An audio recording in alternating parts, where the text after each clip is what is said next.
All right, spiritual messages for the sign of Cancer. Okay, Cancer. So I went ahead, I just kind of got stuck in this energy, right? While I was kind of shuffling, and I just went ahead and started letting cards fall out, okay, after these. And I just pulled all these cards, and a lot of them just fell out. These two fell out together. Okay, what I'm getting is there's a lot of sense of trauma here that you're working on healing. The divine is trying to come in to help you, I guess, not be so hyper vigilant. Okay, I feel like there's a sense of, there's definitely root chakra energy here. There's definitely a need to work on the root chakra. I feel like there's some sort of like childhood trauma, especially since we have the inner child here with the Six of Cups. Y'all forgive my lighting. Okay, what this is telling me, okay, is that you either suffered a significant loss or some form of abuse, or were, I want to say, like victimized somehow, okay, as a child. And what this has done is put you in a constant state of fight or flight, okay, Cancer. I feel like the message here for you is that you don't have to fight anymore. You don't have to worry about danger, okay? Danger in the reverse came out. Okay, they want you to listen to spirit here and kind of go by how you feel on a spiritual level, because your physical body has almost played this like mind trick on you because of what you experienced that was so traumatic, okay? That it could have been a death of a person, okay, around you, death of a parent, I'm hearing. Something could have happened to you physically. It could have been some form of abuse, okay? Six of Cups in reverse can be like a stolen innocence type of situation, where you were kind of stuck. Like I said, you're stuck in a fight or flight type of energy. And essentially, you know, the universe is wanting you to recognize that your body has not been able to leave. Your body and your brain, right, your nervous system has not been able to let go of the fight or flight, because you're constantly trying to scan for danger all the time. So it's keeping you in a state of fight or flight, right? All right, so they want you to understand the difference between the sympathetic nervous system and the parasympathetic nervous system, okay? So the sympathetic nervous system, right, functions, it's your brain function that functions like a gas pedal in a car. So that's what triggers the whole fight or flight response. This is what gives your body enough energy to be able to respond to any type of perceived dangers. Okay, so you want to activate your parasympathetic nervous system, because that's going to act like a brake instead of the gas, right? That's going to allow you to relax. They want you to go, because you're tired. You're tired. You don't really have the energy to be able to manifest things that you want, or, you know, to heal the way that you need to, because you're so exhausted. They want you to kind of put down the anxiety, which I know that can be really hard, especially when you've been in this Five of Cups energy, when you've suffered so much loss, when you've suffered so much pain. So what this can look like, okay, is, like I said, either you could have been abused somehow, maybe innocence was stolen. It could be some sort of sexual abuse. It could be anything like that. It could be physical abuse, okay? It could also just be that you lost someone, right? You had to grow up really fast as a child because you lost someone, okay? Could have been a death. All right. It could have been like a family member or something passed away, and that impacted you in such a way that it's almost like, let me put it this way. When I lost someone who was like a father figure to me, okay, I called him my other dad, you know, and after I lost my dog too, you know, I mean, my dad had heart issues, you know, and my dog had cancer, and there was nothing I could do to control that. You know, so what that did was that kind of put me in a state for a while of anxiety, where I was constantly like calling all my family members.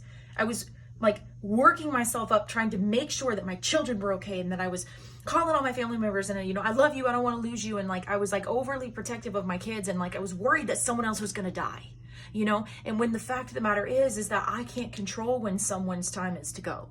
If it's someone's time to pass away, I can't control that. So I really had to use like meditation and prayer and affirmations. And I broke out all of my spiritual tools in my tool belt to try to get myself to that place where I could have peace and tranquility, because it was really tiring for me to keep that up. Okay. Another way that this can manifest, okay, is like a sense of hypervigilance around your children, or in relationships, like say if as a child you were sexually abused, so, or physically abused, okay, and then you literally trust no one, right, with your children. You don't want to let them out of your sight. You don't want to let, even grandparents, especially if you're abused by a family member. It's like the, your family members might be like, well, let me help out with your kids so that way you can get some rest and you could, but you don't want to accept that help because you're terrified that what happened to you will happen to them. Okay. I'm not saying go let your kids stay with anybody willy-nilly. You're the parent. If that's you and you're dealing with that, you can decide. Okay. But Spirit is here to help you. And they really want you to understand that you don't have to fight anymore. You don't have to fight anymore. Okay? Peace is here for you. Tranquility is here for you. Healing is here for you. You need to feel safe, Cancer. You might benefit from just saying, I am safe. I am safe. So, it's almost like you, and your first kind of instinctual nudge would be to protect yourself. Like this can even resonate, I'll give another example, in terms of like relationships, where you might be in a relationship and then someone hurts you, or they cheat on you, or whatever this is. And this is not to downplay what they did, because that shit fucking hurts. And the fact of the matter is, you can't control that person, But in an effort to make sure that you don't get hurt again, you might come off as really defensive, right? Or you might look for, basically look for signs of someone else doing that in another relationship. It's like you are constantly scanning for signs or type of opportunities or whatever for you to be hurt again. And you're trying to, out of a need to protect yourself, you're looking for the danger. And I think, when we don't understand how the universe works and how manifestation works, we can attract more of that danger to ourselves. So there's a child within you, okay, that is longing to come out and just play and be free and experience some freedom. You may also feel your root chakra tingling, okay? You might feel your root tingling. Those of you who have ever felt that, and you've never felt that before, okay, you might not understand exactly what that means, but that, to me, if you've already had like your awakening, right, that's going to mean that you're releasing trauma from that root chakra. For some of you, I really feel like, yeah, this is ancestral.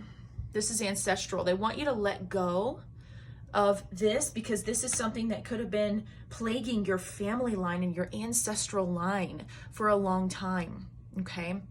So what they want you to do is they want you to go with your spirit right now, with what your spirit is saying. Okay. Because intuitively you may be clouded, or you may feel of two minds about something. Okay. Or confused, because your body might be physically telling you to keep the guard up and protect yourself and not be able to allow yourself to relax, but your spirit is telling you that it's time for healing. Okay? Your spirit is telling you that it's time for this to change. All right? And there's a need for you, obviously, to focus on for a short period of time, everyone needs to acknowledge what was lost. You briefly acknowledge what was lost, but you find yourself in a gratitude for what you've gained, right? For what you have in your life now. Focus on the now, staying in the present moment, right? This can be a card of divine timing, so staying in the present moment will be very significant for you. So it's really just about understanding that your traumatized brain or your mind is telling you to stand guard and be hypervigilant to protect yourself from trouble. But it's really, though, a need to tap into your spiritual wisdom and know whether there is real danger there or not. Okay, is there real danger? That's when you go into prayer. That's when you go into meditation. That's when you ask your, guardian angel, spirit guides, and ancestors who want your highest and greatest good what you can do to help you pick up and move on and move forward with strength and resilience, because there's beautiful blessings on the other side of that, and you're going to see things completely differently. All right.